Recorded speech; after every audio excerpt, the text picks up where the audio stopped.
હવે આપણે આમળા અને બીટનો મોરંબો બનાવવાનો છે, તો તમે ધ્યાનથી જોજો. જય સ્વામિનારાયણ. આપણે પહેલાં આમળા ધોઈને લીધા છે, તો આમળા પહેલાં છીણી નાખવાના છે.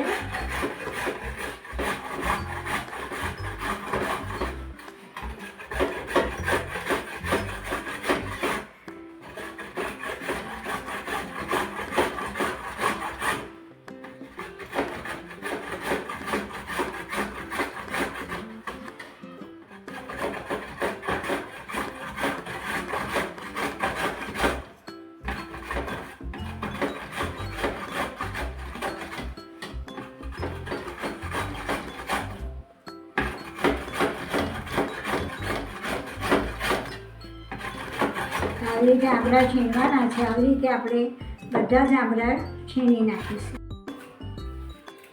એની સાથે એક બીટ નાખીશું. બીટ પહેલાં ધોઈ નાખ્યું છે મેં, અને હવે એને છોડી નાખવાનું છે. આમળા આપણા બધા છીણાઈ ગયા છે.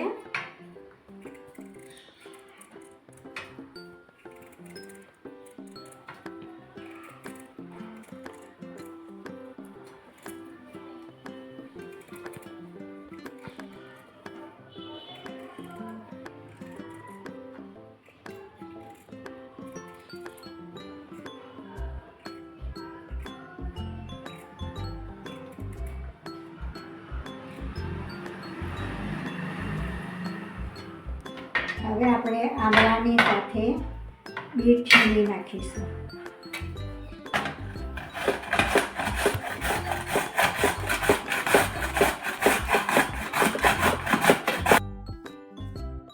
હવે આપણે આમળા છીણાઈ ગયા છે અને બીટ પણ છીણાઈ ગઈ છે. હવે આપણે આ બંને ભેગું કરી દઈશું.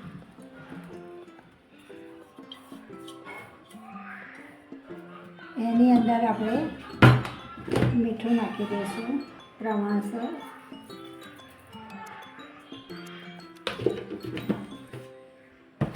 અજમો નાખી દઈશું. અજમો આવી રીતે નાખવાનો છે.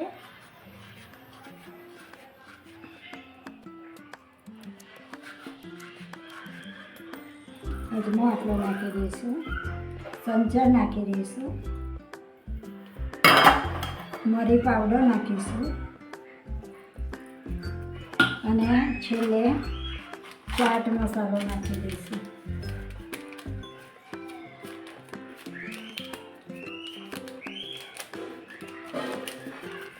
ચાટ મસાલાના લીધે ખૂબ જ સરસ લાગે છે, એટલે ચાટ મસાલો નાખવાનો છે.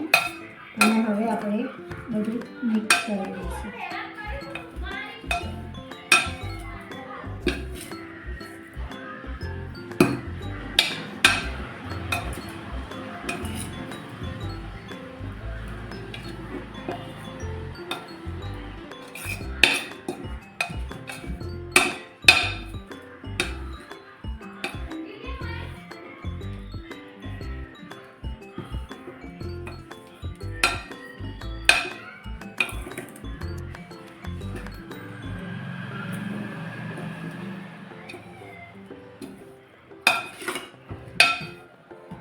ખૂબ જ સરસ રીતે હલાવી દેવાનું છે.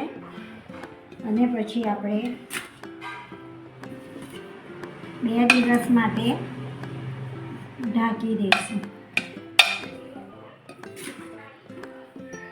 ઢાંક્યા પછી 2 દિવસ તેને તાપમાં સૂકવી દેવાનું છે. તમે જુઓ છો, જોઈ શકો છો આપણો મોરંબો સરસ રીતે હલાવી દીધો છે. હવે આપણે ઢાંકી દઈશું.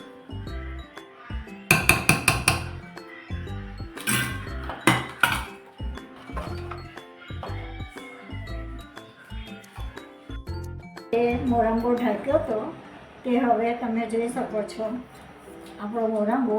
હવે એક વખત હલાવીને આપણે તાપમાં મૂકી દઈશું 2 દિવસ માટે. મસ્ત સુકાઈ જશે પછી હું વિડીયો બતાવીશ.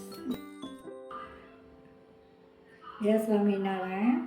જેવો આપણે મોરંબો 2 દિવસ સુધી સૂકવેલો કેટલો મસ્ત સુકાઈ ગયો છે.